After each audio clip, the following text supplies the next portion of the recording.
Hello. The topic of our discussion of today is the nervous system. Nervous system is a coordinating system of our body. This consists of the nerve fibers and the nerve cells, and this is regulating the responses of our body. We are aware of our surroundings, and the need for the nervous system is to control the voluntary activities of our body, to regulate them, to regulate the involuntary activities of our various organs, and to respond to the environment. Now the basic unit of nervous system is the neuron.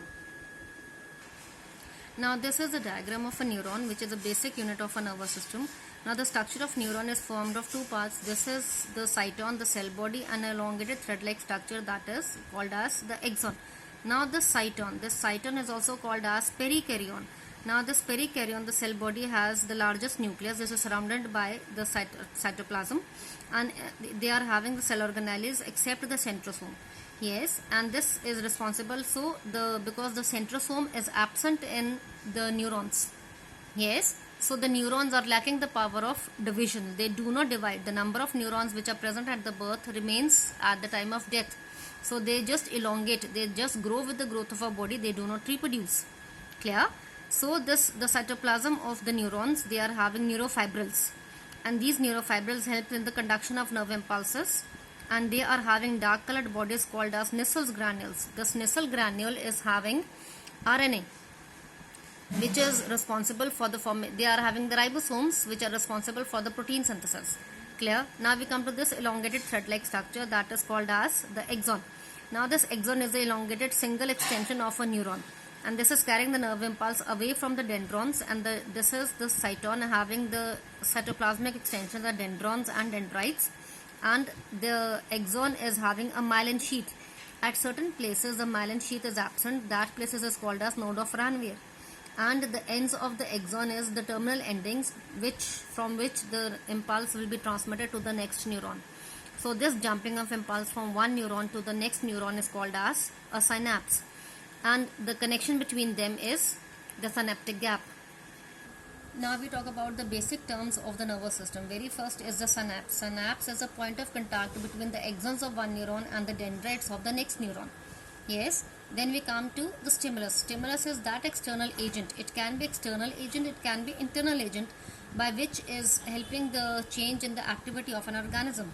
Suppose you are writing and your hand comes in contact with the prick, with the pen of some sharp object. So you stop writing. So that stimulus is the contact with the pen of yours. Then we come to the receptors. Receptors are the organs or the nerve cells of our body, the sense organs which are stimulated by the change, and they generate the nerve impulses. So impulse is a wave of electrical disturbance which passes over the surface of the axon, and it is transferring the information from one neuron to the next.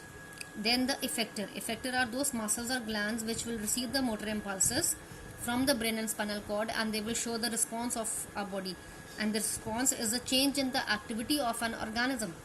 So the activity is, the change in the activity is you stop writing. Earlier you were writing and your hand came in contact with the pen, so that the contact of the skin with the pen is the stimulus. That was impulse was carried to the brain. The hand is acting as the receptor, and then the response from the answer came back from the brain, that is to withdraw the hand, and your response was the withdrawal of the hand. Now we talk about the types of neurons present in our body. Very first, there are three kinds of neurons. Very first is the sensory neuron. Now the sensory neurons are carrying the sensory impulses from the sense organs to the central nervous system. So that is from the receptors to the brain and spinal cord. Then we have the motor neurons. Motor neurons carry the responses from the central nervous system back to the effector, that is the muscle and the gland. And the third is the associative neurons or interneurons, or they are also called as connecting neurons, and they are present only in the brain and spinal cord, and they are connecting the sensory neurons to the motor neurons. That means they are converting the stimulus into a response. Now we come to the nerve fibers. Nerve fibers are of two kinds, myelinated and non-myelinated. Myelinated is also called as medullary. So that medullated is the nerve fibers which are insulated, and they are having a myelin sheath over them, and this is a fat cover present around the central, the axon part, and they are present in the brain and the spinal cord. Second we come to non-myelinated. that is, they are without the myelin sheath, and they are found in the autonomic nervous system, ANS, the spinal nerves, and they are present in the cranial nerves.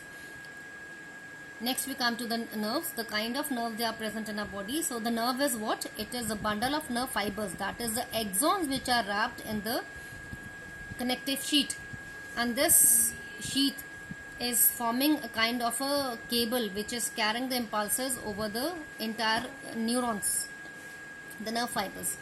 And the nerves are of three kinds depending. Very first is a sensory nerve, the motor nerve, and the mixed nerve. Sensory nerves are carrying the sensory impulses from the receptors to central nervous system, as in case of our eye, the optic nerve, the auditory nerve, the olfactory nerve.